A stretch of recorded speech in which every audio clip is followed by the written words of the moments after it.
रात को गाड़ी चलाना हमेशा एक जुआ महसूस होता था, खास तौर पर वीरान सड़कों पर। लेकिन इस बार ये जुआ नहीं था, ये एक गलती थी। मेरे डैशबोर्ड पर घड़ी ने 11:47 बजे का वक्त दिखाया जब मैं रोड 33 के एक सुनसान हिस्से पर गाड़ी चला रहा था। सड़क मुकम्मल तौर पर सियाह थी, दोनों तरफ घने जंगलात थे। मेरा मंजिल अभी 1 घंटे दौर था, एक छोटा सा शहर जहां मेरी बहन रहती थी। कई सालों से मैंने उससे मुलाकात नहीं की थी और आखिरकार गुनाह ने मुझे उस रात देर में गाड़ी चलाने पर मजबूर कर दिया था। मेरा फोन है मुसाफिर सेट पर वाइब्रेट हुआ। ये मेरी बहन रेचल का पैगाम था। एहतियात से चलना, इस वक्त सड़कें अजीब हो सकती हैं।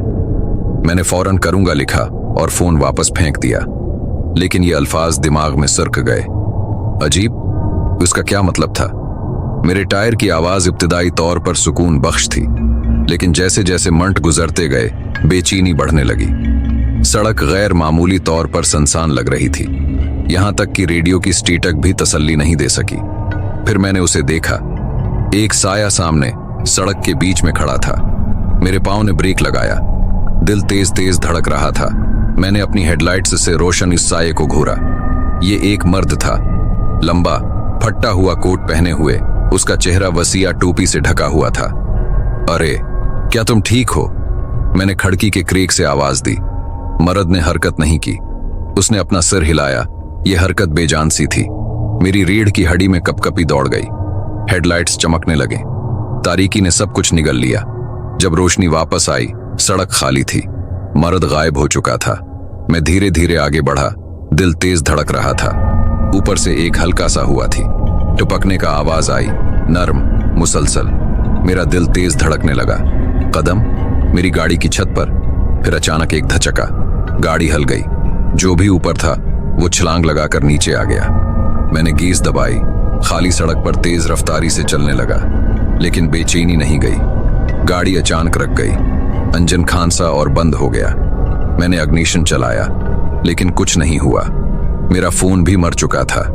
मेरी नजर में दरख्तों के दरमियान हरकत हुई, साए दरख्तों के बीच से दौड़ते हुए। हिम्मत जमा करते हुए मैंने ग्लूज कंपार्टमेंट से एक टार्च हुआ, निकाली और बाहर निकला। अंधेरे से एक चेहरा जाहिर हुआ, रंगत से मायूस, पतला, खाली आंखों वाला। मैं फौरन गाड़ी में वापस दौड़ गया, दरवाजा बंद कर लिया। इस बार इंजन जिंदा हो गया। राहत बहुत मुख्तसर थी। वो साया वापस आ चुका था और वो अकेला नहीं था। मजीद लोग दरख्तों से निकलकर गाड़ी के इर्द गिर्द आ गए। उनकी हरकतें बीजार, गैर मामूली थीं। मैंने गाड़ी को पीछे धकेल दिया, तेज रफ्तारी से भागने लगा। वो मेरे पीछे नहीं आए, वो सिर्फ मुझे देखते रहे। उनके चेहरे बेहुदा मुस्कुराहटों में बदल गए। कई मील बाद मैं एक पेट्रोल पंप पर पहुंचा। फ्लोरोसेंट लाइट्स जिंदगी की लाइफ लाइन महसूस हुई। मैं सांस फूले हुए अंदर आया। कलीरक ने चौंक कर मुझे देखा। तुम ठीक हो? वहां कुछ है, रोड 33 पर। कलीरक का चेहरा गमगीन हो गया। तुमने उन्हें देखा है ना? मेरा खून मंजमद हो गया। क्या मतलब है? वो सड़क मनहूस है, लोग गायब हो जाते हैं और कभी कभी वो वापस आते हैं, लेकिन वो पहले जैसे नहीं रहते। मैं ज्यादा देर नहीं रखा। जब मैं आखिरकार अपनी बहन के घर पहुंचा, मैं उसकी बानाहों में गिर गया और जो कुछ मैंने महसूस किया था उसे बयान नहीं कर सका।